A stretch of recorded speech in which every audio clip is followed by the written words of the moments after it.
عنديش كلمة جاهزة بقينا نحاول نرتجل بعض الأفكار. وأنا لما جتني الدعوة للحضور لهذه المناسبة يعني لم أتردد في الحضور لسبب بسيط، وهو أن معناها معركة رمثة وثورة 14 15 حتى 18 اللي شهدها الجنوب التونسي المعروفة بثورة موديرنا، اللي جزء منها هذه المعركة معركة رمثة، يعني كانت مفتتح البحوث التي قمت بها في الجامعة التونسية من أجل نيل شهادة كفاءة في البحث في ذلك الوقت بداية التسعينات بإشراف الأستاذ محمد نجيب أبو طالب اللي نحب نحييه في هذه المناسبة. الموضوع رمثة موضوع معارك الجنوب التونسي وثورة موديرنا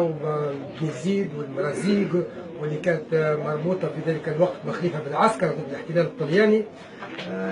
هي معناها أول خطوة في الحركة الوطنية التونسية المسلحة، بس بقتها حتى خطوة أخرى باستثناء ثورة القبائل في 1881 اللي قادها علي بن خليفة النفاتي واللي انتهت إلى معناها الهجرة الكاملة إلى ليبيا. من 1881 حتى 1915 أول ثورة تشهدها تونس ضد الاستعمار الفرنساوي منظمة هي ثورة موديرنا، واللي من بينها معركة رمثة في 25 سبتمبر في 1915 اللي مر عليها اليوم قرن وثلاثة سنوات، واللي معناها أهميتها متأتية من أنها أول حلقة ضد الاستعمار في صفوف الحركة الوطنية التونسية. ومعركة رمثة ومختلف المعارك اللي وقعت في رمادة وأم الصويغ وغيرها من المناطق لم تكن معزولة، كانت مرتبطة بالحركة الوطنية في تونس بيقودها في ذلك الوقت عبد العزيز الثعلبي ويقودها حركة الشباب التونسي حتى قبل ما يأسس عبد العزيز الثعلبي الحزب الدستوري القديم في سنة 1920. وكانت هناك علاقة بين سعيد بن عبد اللطيف الدبابي وعلي بن عبد اللطيف الدبابي والشيخ عمر البيض، علاقة مباشرة، واحد منهم كان شيخ الدباب والثاني كان عضو مجلس الشورى اللي هو بمثابة البرلمان في ذلك الوقت، واللي تمرد وعلى علاقة بصالح الشريف التونسي واسماعيل الصفايحي وخضر حسين اللي شد الإمامة في جامعة الزيتونة وفي جامعة الأزهر. كانت حركة وطنية حقيقية، أول حركة وطنية حقيقية نشأت هي الحركة اللي انطلقت من الجنوب التونسي واللي معناها من بينها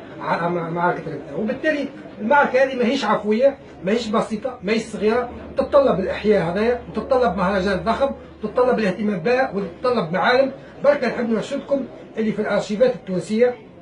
موجودة ملفات كاملة لكل من شاركوا في الثورة هذه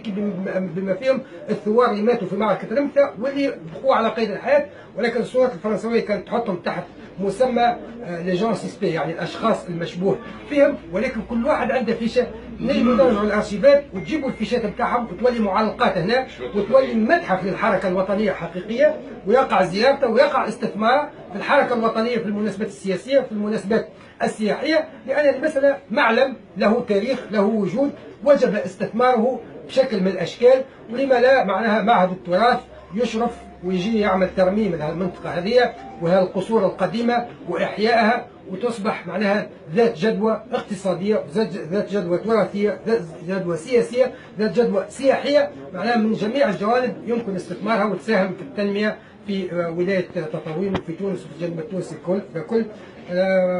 ترحموا على شهداء رمثة وكل شهداء تونس وكل شهداء الجنوب التونسي وكل من شارك في مختلف الانتفاضات اللي هي كثيرة من سنة 1881 مرورا 1915 مرورا بثورة معناها المرازيق في الأربعينات مرورا بالحركة الوطنية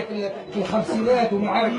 اليوسفية وغيرها من المعارك اللي كلها تضحيات. وما بعد ذلك حتى في فترة الدولة الوطنية سقط الكثير من الشهداء من أجل مطالب معناها عادلة، آخرهم معناها شهداء ثورة 14 جانفي،